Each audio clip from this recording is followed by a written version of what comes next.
Now, without further ado, we're going to get back to the Citizens for Self-Governance. We have the president here. He has a BA in English Literature from the San Diego State University of California, State University, JD from UOP McGeorge School of Law with honors. Woohoo! Mark Meckler is the founder and president of Citizens for Self-Governance, an organization created to support the grassroots activism and taking power from Washington, D.C. and returning it to its rightful owners, the citizens of the states. That is all of us. Mark co-founded and was formerly the national coordinator for the Tea Party Patriots, the largest Tea Party organization in the nation. He left the organization in February of '09 and founded Citizens for Self-Governance to work more broadly on expanding the self-governance movement beyond the partisan divide. As the president, Mark makes sure that all projects, including the Convention of the States, are fully and appropriately funded, staffed, and managed, with a focus on strict stewardship of donor dollars for maximum leverage and effect. Mark is also personally involved in all media and public relations efforts. Please, let's give a warm welcome to Mr. Mark Meckler.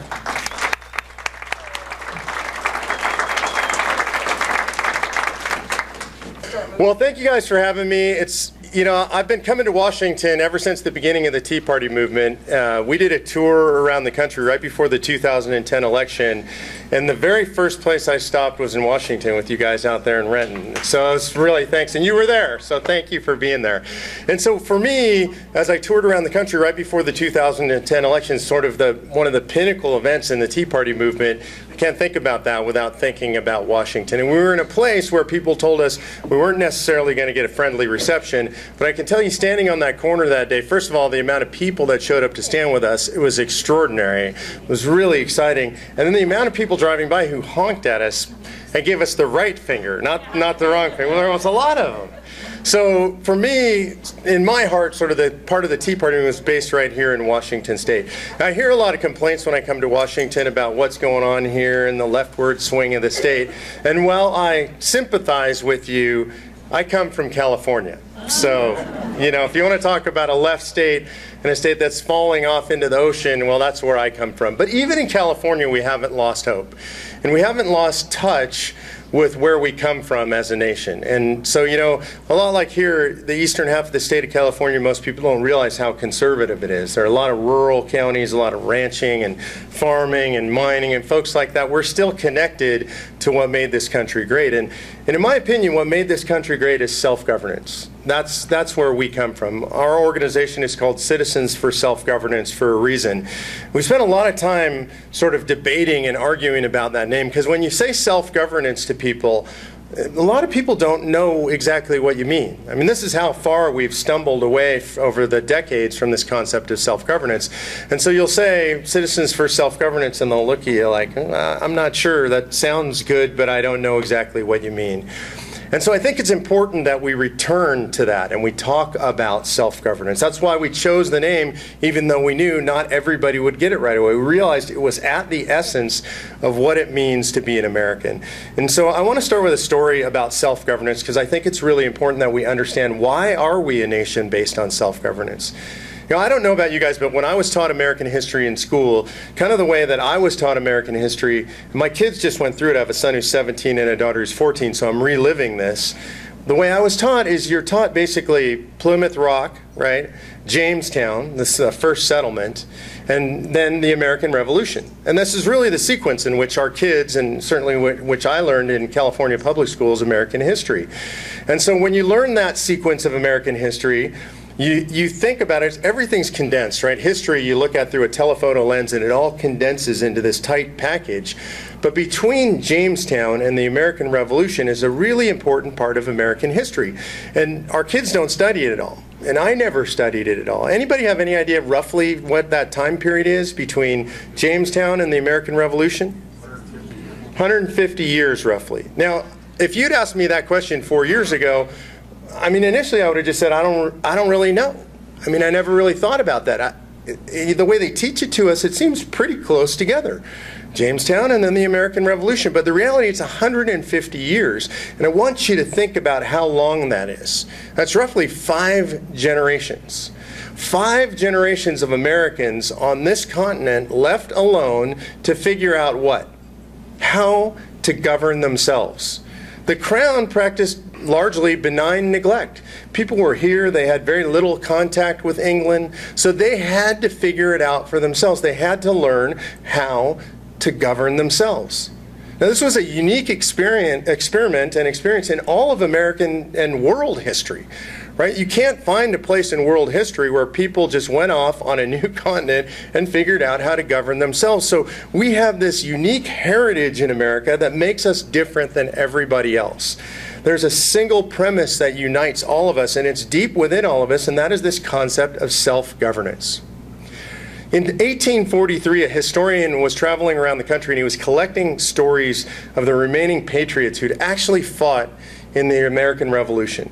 And by now, these guys were in their late 80s, early 90s. There were not a lot of them left. I mean, not a lot of people lived that long at that time. And so Mellon Chamberlain was traveling around the country because he knew that history would be lost if he didn't collect it. You know, no YouTube back then, right? People couldn't sit in front of their computer and just record their history. So he was recording the oral history of these great patriots that actually fought the fight. And he happened across the path of one Captain Levi Preston, who was living in North Carolina at the time. And Preston, as a young man, fought in the battles at Lexington and Concord. He was about 23 years old when those battles took place.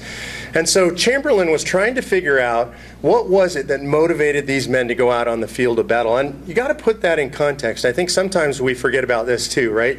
You picture these people on the field of battle. Well, basically people were going around and saying to their friends and neighbors something like this. If I were to stand in the room tonight and say, look, a battalion of U.S. Marines is coming to town. I'd like you to come out, bring your pistols and whatever shotguns you have at home, and let's fight them.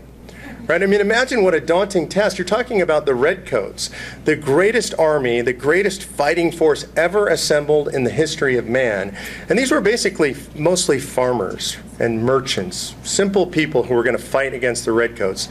So Chamberlain had this, what I call the great man theory of history already in his head. This is the kind of history that we have in our heads. And we think, generally, when we think about the Revolution, George Washington and Adams and Madison. We think the great men, the people who gave the great speeches. But that's not the majority of people who fought in the Revolution. There were people like Captain Levi Preston. So Chamberlain asked Preston, "Sir, what is it that you were thinking when you went out to fight the Redcoats that day? Was it that you were frustrated with British tyranny and oppression? Is that what brought you on the field of battle in Concord that day?" And he said, "British tyranny, we knew nothing of it." And he said, well, maybe it was the Stamp Act. Were you frustrated by having to buy those stamps and place them on all your documents? He said, I didn't know anything about any stamps. I never bought a one. I heard the governor locked them in the armory. That's the last we heard of it. He said, well, was it the tea tax? Were you frustrated about the price of tea and the taxes imposed by the British? He said, son, we were farmers. We never drank no tea. We knew the boys threw it in the harbor, and we thought that was good, but that was pretty much all we thought about it. And he said, well, were you reading the great revolutionaries? Were you reading Burke and people like that? Is that what inspired you to fight? And he said, most of us couldn't read, but those of us who could, we read mostly the Bible and Psalms and the Almanac, and that was about it. And Chamberlain was confused. He said, I don't understand, sir. You were a young husband, you had a family, you were a farmer, you had everything. Why would you go on the field of battle against the Redcoats that day? And he said, son, when we saw those Redcoats coming, we knew only one thing. We had always governed ourselves, and we always intended to. And those Redcoats, they intended that we shouldn't. That was it. It's really simple.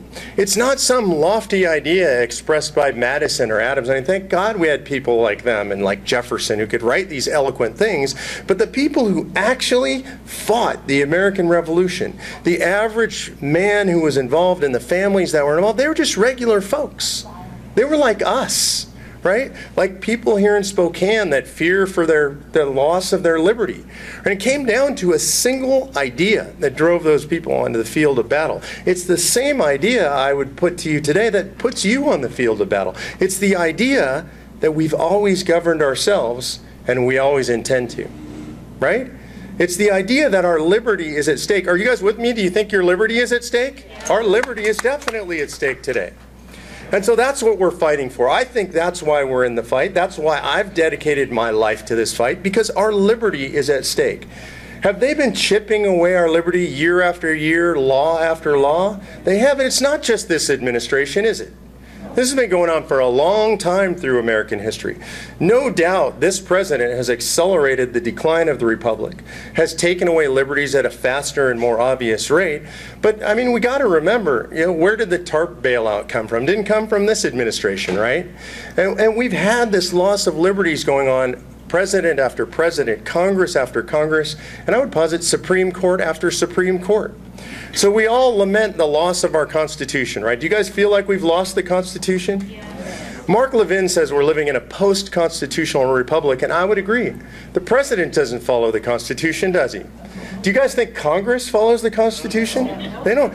Even the Supreme Court. Do you guys think the Supreme Court actually follows the original meaning and intent of the Constitution? Now, we've drifted so far from that Constitution. We've drifted so far from this foundation of self-governance, so far that when you look at the average person and you say self-governance, they don't even really know what you mean. Self-governance begins with each and every one of us individually, right? That we're responsible for ourselves and our own lives. We don't need the government to be responsible for us. We're responsible for our families. We're responsible for our communities, right? And anywhere else that we choose to be responsible and extend our own sphere of responsibility. That's really what self-governance means. And it means, fundamentally, that the people are sovereign. Kind of an old-fashioned phrase that you don't hear very much anymore. The people are sovereign. Do you know that's unique in all of human history, too? That this is a government that was actually formed by the people to serve the people, not to govern over the people. Our Constitution is unique. Our Constitution, the only founding document in human history that is intended specifically to be used as a weapon against the government. Really extraordinary. And I think the time has come to use our Constitution as a weapon against the government. What do you guys think about that idea? They've been twisting it and squishing it and turning it and tearing it and using it as a weapon against us for decades, right? For a very long time. Going back, I would argue, at least to the Wilson administration. Certainly during the New Deal, we saw things take a dramatic turn to the left. The Constitution looks today in Supreme Court jurisprudence like something certainly the founders would not recognize. You know, if you've read early constitutional jurisprudence, if you read any of it, what you'll see is in the first 100 years, the Supreme Court virtually always referred to the intent of the framers. Virtually always, in every decision, they would talk about what did the framers really mean when they said this? How does that apply to the situation at hand right now? In the last 100 years of constitutional jurisprudence, very little discussion of framers' intent. I graduated from law school in 1988, so quite a while ago, and my law school, which is where Justice Kennedy taught before he was elevated to the Supreme Court, they never taught us about the Constitution. It's really interesting. I didn't realize this as a student in con law. In con law, what you study as a lawyer, a law student, you learn about how the Supreme Court has interpreted the Constitution. You study the cases interpreting the Constitution. You study the development of the interpretation of the Constitution, but you never study the Constitution. I didn't understand the Constitution until a few years ago when I started reading the Federalist Papers, and I started reading the literature surrounding the formation of the Constitution, the drafting and the discussion about it during the ratification period. Then, for the first time in my life, I actually understood what those geniuses meant when they wrote it down. But imagine that we have educated generations of lawyers who are supposedly the best and brightest in our society who know absolutely nothing about what the Constitution was meant to do when it was written. It's an extraordinary state of affairs, and I would posit that probably most of you in this room who are not lawyers, and I hope that's most of you in this room, know more about the Constitution than most lawyers you will ever meet. Because most of you probably have a pocket Constitution, you've been reading it. I literally in law school never read the Constitution. And so I think we've come to this point where it's time for us to take back our heritage and use the Constitution in the way it was intended. Now, you guys have done some extraordinary, thank you. You guys have done some extraordinary things as the Tea Party movement, right? Now, first of all, let's remember you guys are irrelevant right now according to the media, right? You're a fringe, anarchist, whatever. You ever notice it's really weird? We play this ping pong game. One day we're irrelevant, and the next day we've shut down the federal government. It's just amazing. We're both of those things. I'm not sure how we do that, but we do both. We slide back and forth between being in complete control and being totally irrelevant. But I want you to remember your history because you guys really have accomplished some extraordinary things.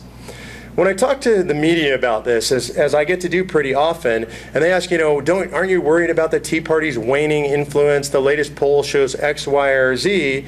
I try to explain to people that the Tea Party is not an organization. The Tea Party is not just a movement. The Tea Party is a philosophy. The Tea Party is a set of values. The Tea Party is about principles, right? The Tea Party is largely about fiscal responsibility, constitutionally limited government, and free markets. Are you guys with me on those three things? Okay, so that's what we're about. And I asked journalists, tell me this, 5 years ago, before the Tea Party movement, how many people on television, in the media, were talking about the Constitution? Almost nobody was talking about the Constitution. 5 years ago, how many people in the media, on television, on the radio, were talking about long-term debt and deficit and the effects on our kids and the effects on our country and our security? Almost nobody 5 years ago were talking about those things. You know, the Republicans and the Democrats 5 years ago were having an argument about, do we grow government this much, which was the Republican position, or do we grow it this much, which was the Democratic position? And that was the debate we were having in this country. But because of what you guys have done, the narrative in the nation has completely shifted. Now, that's extraordinary. People say it's impossible to change American public opinion. But you guys have totally changed American public opinion. This week, Gallup came out with a poll saying that 60% of the American public says that the federal government is too big. 60%. Now, only 25% of voters claim Tea Party membership. So it's not us. Only 32% say that they're Republicans. So it's not just Republicans. It's the vast majority of the American citizenry says that they think the government's too big. So what does that mean? It means that you guys have changed the American political dialogue so much that American values and Tea Party values are now synonymous. That's extraordinary, isn't it? That's a major sea change in this country. It's unimaginable. This is why the left is so frustrated. This is why the pundits are so frustrated. They control the television stations. They control the newspapers. But you guys, despite that, are changing American public opinion. 53% of Americans recently polled said that the federal government is a direct threat to our freedom and liberty. That's an extraordinary number. So if you ever get frustrated and think, oh, it seems like we're losing and the left is so powerful and government keeps getting bigger, you guys are winning the hearts and minds of the American public. Right now, we've got this crazy shutdown going on, right? Everybody's trying to make it into some horrible, chaotic thing. Do you know the American public is with you? I mean, this is extraordinary. We've got the debt ceiling coming up on us, right? We're going to start to combine these two events. 77% of the American public says don't raise the debt ceiling. That's an extraordinary number. Now, even if you put in front of them the false premise, which is what the Democrats try to do and the president tries to do, we're going to default on our obligations, right? Which is false. There's plenty of money coming in to pay our debts. They're just going to have to make some tough choices about which big programs to cut. But even if you tell people we might default on our obligations, a full 55% of Americans still say, don't raise the debt ceiling. So what this means to me, and this is really important, is that you guys are winning the war of ideas. So even when you lose an election, whether it's a local or a state, or even when we lose the presidential election, don't be dismayed. You're winning the war of ideas. Eventually that turns into the political capital that wins elections. Now, I think that's really good. I think elections are important, especially at the state level. You guys need to take control of your state. But most importantly is taking back control of our country. And there is a way to take back control of our country. You know, are you frustrated that we sent a bunch of people to Washington, D.C. that seemed real good, and yet D.C. seems to have won? Is that frustrating to you guys? It frustrates me. We send all these good people to D.C. and Congress in 2010, and we're seeming to get the same thing. But there is a way to fix this. Anybody know the name Mark Levin? Yeah, there's a few people who know Mark Levin in the room. Anybody hear of his book, The Liberty Amendments? And there's quite a few people in the room. Mark Levin came out with a book called The Liberty Amendments about a month ago that posits the idea that we need to take the gem given to us in the Constitution in Article 5 and hold an amending convention intended to propose amendments to restrain the power, scope, and jurisdiction of the federal government. Now, we've got a big problem in this country. The federal government is huge. It's out of control. It doesn't listen to us anymore. Doesn't care what the people think. It's a big problem. Big problems require big, bold solutions, and Article 5 is just such a solution. Now, Citizens for Self-Governance started a project right at the same time, I would say by God's grace, because we didn't know Mark's book was coming, but right at the same time Mark Levin's book was released, and that project is called the Convention of States Project. And the Convention of States Project is designed to make the idea of an Article 5 convention into a reality. It sounds crazy. Sounds like it's really hard to do. It takes 34 states to call such a convention, 38 states to ratify any amendments that come out of such a convention. So you might ask yourself, is that too big? Can we do it? You know, it seems like it might be a daunting task. And I would ask you, do you think that the revolutionaries thought the revolution was a daunting task? Absolutely. Do you think that when they got together to draft the Constitution, they thought that was a daunting task? Absolutely. I mean, Franklin said it was nothing but a miracle direct from God that they got a Constitution out of that convention. And it is our obligation to use what those men gave us to reform this government and to take it back for the citizens. You guys want to hear more about how to do it? So here's how it works. It takes 34 states to propose a call for a convention so that a convention must be called. This is under Article 5. Very simple.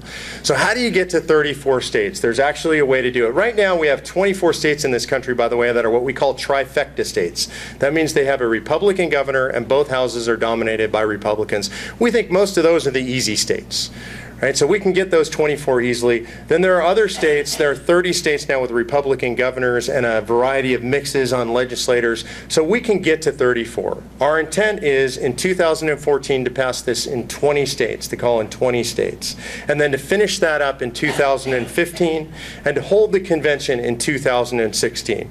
And imagine this, in a presidential year, a constitutional convention with the sole purpose of restraining the power, scope, and jurisdiction of the federal government. Wouldn't you like to force presidential candidates to weigh in on that question? Are you in favor, right?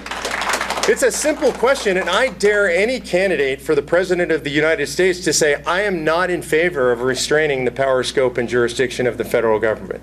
So we think 2016 is the ideal year for a convention, and then we expect take about a year for the convention to take place and propose amendments, and then 2 years after that to ratify those amendments. Now, let me give you an idea of a few of the amendments that we've heard kicked around. Some of these are from Mark Levin's book. One you guys have probably all heard of is the Balanced Budget Amendment. You guys have heard of that, right? So we need to find a way to restrain spending at the federal government level. Anybody think that we might want to have term limits on our federal government? Right, so we tried to do that, you know. We passed that in 23 states, congressional term limits, and the Supreme Court in a 5-4 vote, thank you, Justice Kennedy, in a 5-4 vote said no, that was unconstitutional. We can make that constitutional. You know that the founders intended that people would serve on the Supreme Court for 5 to 10 years maximum?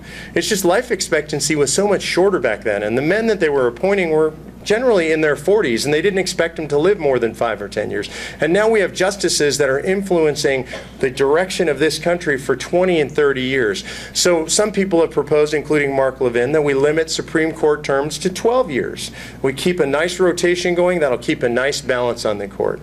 That's another. So there's all kinds of ways that we can limit the scope and jurisdiction. How about preventing constitutionally any administrative agency from proposing regulations that will have more than a $100 million effect on our economy without a direct vote by Congress? You guys want to hold Congress responsible instead of some unknown bureaucrat somewhere? So there are all kinds of amendments that can be proposed in a convention like this and then ratified by the states to restrain the federal government. It's very doable.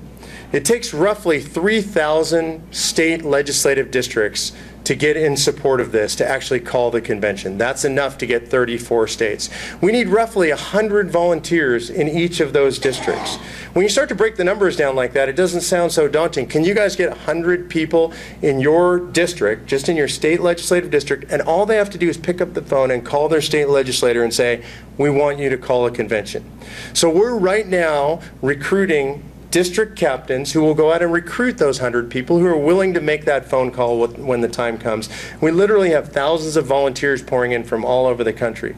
We've got Laura Fennig with us right there from Convention of States. Raise your hand. You guys can sign up with Laura if you're interested. She's taking these calls and these email applications from all over the country. And fortunately, we've overwhelmed her, right? So it's a little crazy. We just hired a second grassroots coordinator to help us manage this. We've got one state director in each state to manage this. And then we need 25 people from each legislative district who are willing to actually show up at a legislative hearing to make sure that the legislators hear loud and clear, not to force them to do it, but so that they understand that this is what the people want. We have some state legislators here. These guys are on the front lines of the fight against the federal government. They are our weapon against the federal government. Without them, we can't push back from the federal government, and we can't restrain federal government power. You know, our polling shows, not our polling, but Rasmussen, Gallup polling shows that the faith in local government is very high. It runs around 73% on average. People have faith in their local government. The reason is because they can go in and talk to their local government. If they don't like somebody on their local government, much easier to remove that person from office. At the state level, it runs around 63%. And you guys all know what Congress's approval rating is, right? I think it's 8% last I checked. So what we need to do is turn this power pyramid on its head. We need to drive the power back to the people, because the fundamental question in America today is not Obamacare versus free market health care. It's not big EPA regulations versus smaller EPA regulations. It's not a 35% tax rate versus a 25% tax rate. The fundamental question in this country today is much simpler than that. The fundamental question is a two-word question that we should ask ourselves every time the government proposes to do something, and that question should come even before is it constitutional. That question is, who decides? This is the most important question in American politics today, and if we get the answer to that question right, the policies will be much better. In other words, if we're looking at medical care and we ask ourselves the question, who decides, I think most of us would say, well, those decisions should be between me and my doctor, right? Right? It's not me and some bureaucrat in Washington, D.C. It's not even me and some bureaucrat at the state level. Those questions should be answered between me and my doctor. It's a who decides question. You know, if you guys want to set up a county-wide dump here in this county, you can't do that in one city, right? That has to be done on a county-wide. You have to decide as a county. If you want to set up a highway that runs from one end of Washington State to the other end of Washington State, well, we know when you ask who decides, well, that's got to be at the state level. We've got to make that decision at the state level. We have to decide as a state. That's the right place for that, right? And so we always have to ask the question, who decides? It's a jurisdictional question. And unfortunately, right now, the underlying premise in all political debate in America is that they in Washington, D.C. decide. And I don't buy that premise, and I hope you guys don't buy that premise. Who decides? The real answer is we decide. They don't decide, we decide. So I want to close with this. It's up to you guys to decide, right? I can't make this happen. I can't personally alone take the power away from the federal government, right? Only you guys can do it. Only the state legislators sitting here can actually do this. I want them to have the power. I want them to be able to distribute that power down to the locality so that we really can decide as people. But it's really, truly, truly up to you. You've had people talk to you and with you, and you guys have been engaged for 4 or 5 years in local politics right now. And I'm going to tell you, you can pay attention to what's going on in Washington, D.C., and it's important that we do that. But don't ever take your eye off the ball at home, because you guys have the power. The Constitution gave you the power, and I hope you'll stand with me and exercise that power. Thank you guys for being here. I appreciate your time very much.